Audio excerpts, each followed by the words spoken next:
وإذ أخذنا ميثاقكم ورفعنا فوقكم الطور خذوا ما آتيناكم بقوة واذكروا ما فيه لعلكم تتقون ثم توليتم من بعد ذلك فلولا فضل الله عليكم ورحمته لكنتم من الخاسرين ولقد علمتم الذين اعتدوا منكم في السبت فقلنا لهم كونوا قردة خاسئين فجعلناها نكالا لما بين يديها وما خلفها وموعظة للمتقين وإذ قال موسى لقومه إن الله يأمركم أن تذبحوا بقرة قالوا أتتخذنا هزوا قال أعوذ بالله أن أكون من الجاهلين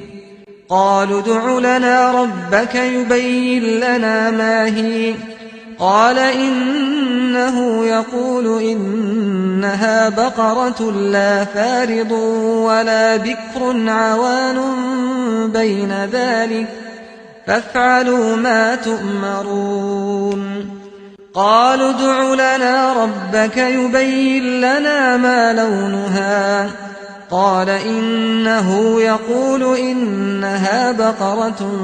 صفراء فاقع لونها تسر الناظرين قالوا ادع لنا ربك يبين لنا ما هي إن البقرة شابه علينا وإنا إن شاء الله لمهتدون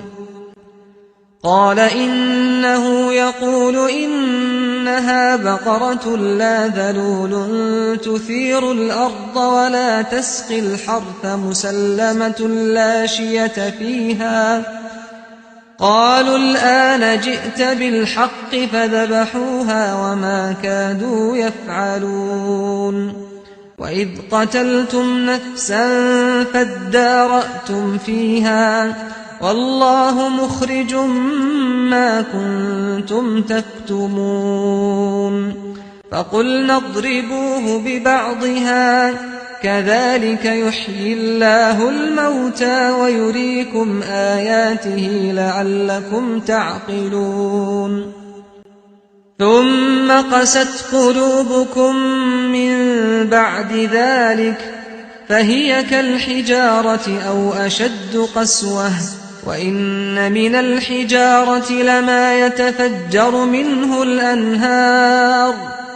وإن منها لما يشقق فيخرج منه الماء وإن منها لما يهبط من خشية الله وما الله بغافل عما تعملون أفتطمعون أن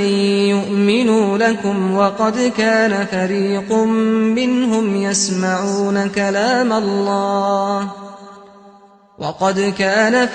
منهم يسمعون كلام الله ثم يحرفونه من بعد ما عقلوه وهم يعلمون وإذا لقوا الذين آمنوا قالوا آمنا وإذا خلا بعضهم إلى بعض قالوا أتحدثونهم بما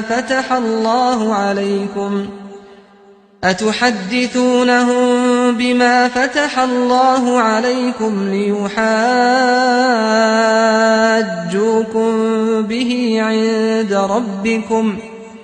أفلا تعقلون أولا يعلمون أن الله يعلم ما يسرون وما يعلنون ومنهم أميون لا يعلمون الكتاب إلا أماني وإن هم إلا يظنون فويل للذين يكتبون الكتاب بأيديهم ثم يقولون هذا من عند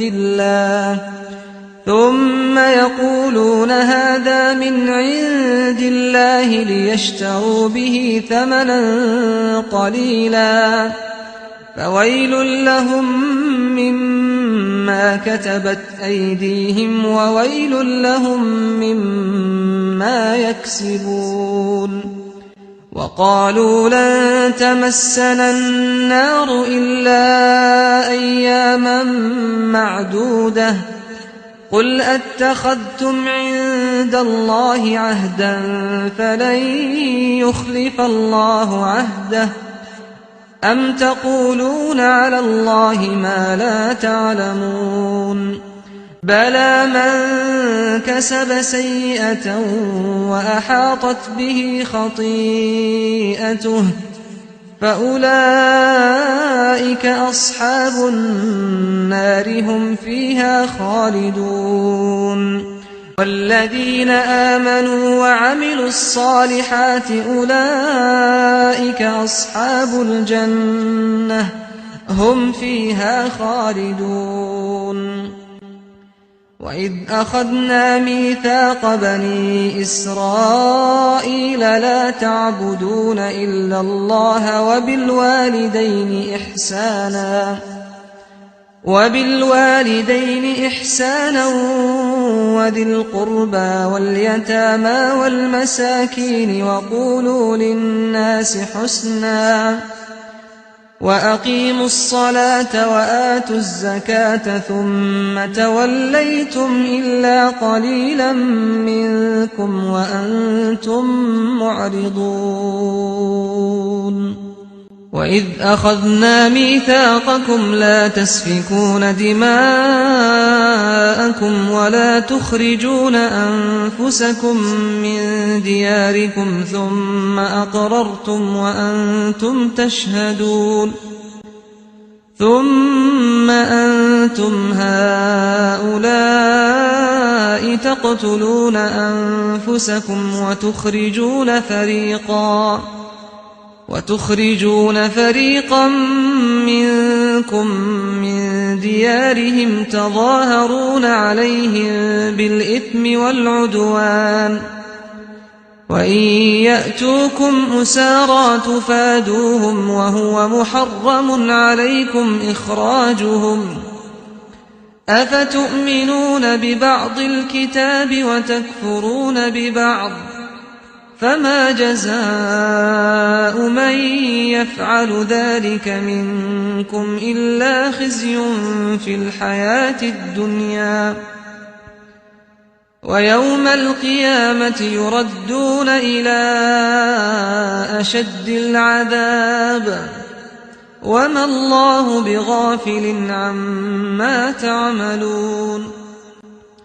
أولئك